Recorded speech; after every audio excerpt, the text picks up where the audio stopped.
Baitul Maqdis adalah salah satu kota kekuasaan Romawi. Ketika Amr bin As berada di Yordania, datang surat dari Khalifah Umar bin Khattab supaya Amr bin As beserta pasukannya segera datang ke Elia setelah Ajnadain berhasil ditaklukkan. Heraklius yang semula berada di sana, ia melarikan diri ke Baitul Maqdis Palestina, mengumpulkan pasukannya untuk bergabung dengannya hingga terkumpul jumlah yang sangat besar. Tanpa ia sadari bahwa Amr bin As mengikuti dari belakang. Juga Abu Ubaidah bin Jarrah yang kala itu berada di Damaskus juga berangkat ke Baitul Maqdis. Pasukan kaum muslimin pun mengepung kota itu. Ya, tidak ada ruang gerak bagi orang-orang kafir baik di luar ataupun di dalam. Yang akhirnya kaum kafir pun tidak berkutik. Lalu ia mengajukan damai kepada kaum muslimin dan mengajukan syarat dengan melibatkan secara langsung Khalifah Umar bin Khattab. Panglima Romawi dan Uskup Agung Soporonius meminta agar perjanjian kota Yerusalem itu ditandatangani langsung oleh Umar bin Khattab. Amr bin As pun menulis surat kepada Umar bin Khattab akan permintaan bangsa Romawi itu. Surat pun sampai kepada Umar, lalu dibacanya, dan setelah membaca surat itu, Umar pun bermusyawarah kepada para sahabat. Utsman bin Affan berpendapat bahwa Amirul Mukminin tidak perlu memenuhi permintaan bangsa Romawi itu. Sementara Ali berpendapat sebaiknya Khalifah berangkat ke Baitul Maqdis supaya menyemangati dan meringankan beban kaum muslimin yang tengah mengepung bangsa Romawi.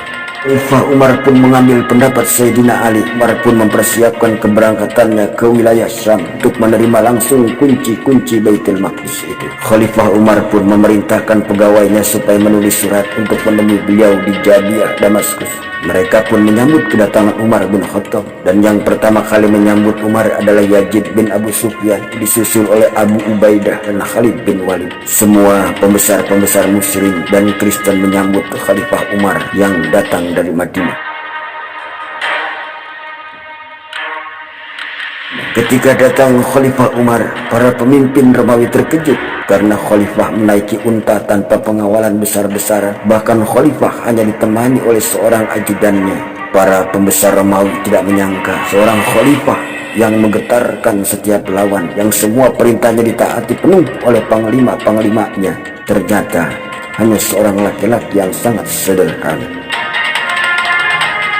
Ketika Umar bin Khattab berada di Jabiyah, penduduk Elia datang meminta jaminan keamanan. Khalifah pun menerima perjanjian damai tersebut dengan syarat mereka membayar jizyah. Lalu Umar pun menulis surat untuk mereka dengan jaminan keamanan. Surat Khalifah itu berbunyi dengan menyebut nama Allah yang Maha Pengasih dan Penyayang. Inilah yang diberikan kepada Umar bin Khattab, Amirul Mukminin, kepada penduduk Elia beberapa jaminan keamanan. Umar memberi jaminan keamanan kepada jiwa, harta, dan tempat-tempat ibadah bagi yang sakit ataupun yang sehat, dan seluruh agama yang ada di sini. Aku perintahkan agar tempat ibadah mereka tidak dijadikan tempat tinggal, tidak boleh dihancurkan, dan juga tidak boleh berkurang ukurannya dan pagarnya. Begitu juga dengan salib dan harta mereka, tidak boleh dipaksa untuk meninggalkan agama mereka, dan tidak boleh dari mereka ada yang merasa terancam, dan tidak boleh dari bangsa Yahudi yang tinggal bersama mereka. Penduduk Elia diwajibkan membayar jizyah kepada daulah Islam sebagai penduduk Madain. Mereka juga diwajibkan mengeluarkan orang-orang Romawi dan para pencuri dari Elia. Siapa yang keluar dari kota ini, keamanan jiwa dan hartanya dijamin sampai mereka tiba di daerah yang aman bagi mereka. Barang siapa yang tinggal jadi penduduk di Elia, ia juga mendapatkan jaminan keamanan dan diwajibkan membayar jizyah. Jika dia mau, boleh pergi bersama orang-orang Romawi.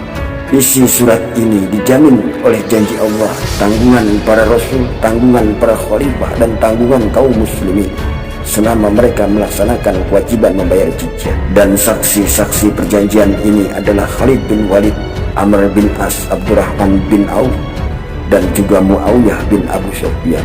Dan peristiwa ini terjadi pada tahun 15 Hijriah.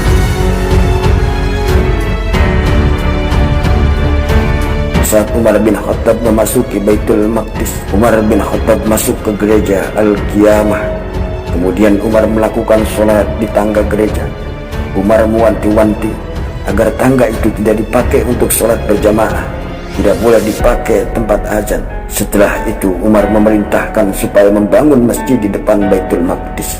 Penaklukan ini menunjukkan bahwa tanah Palestina adalah tanah kaum muslimin sampai akhir zaman, bukan hanya milik bangsa Arab ataupun bangsa Palestina saja.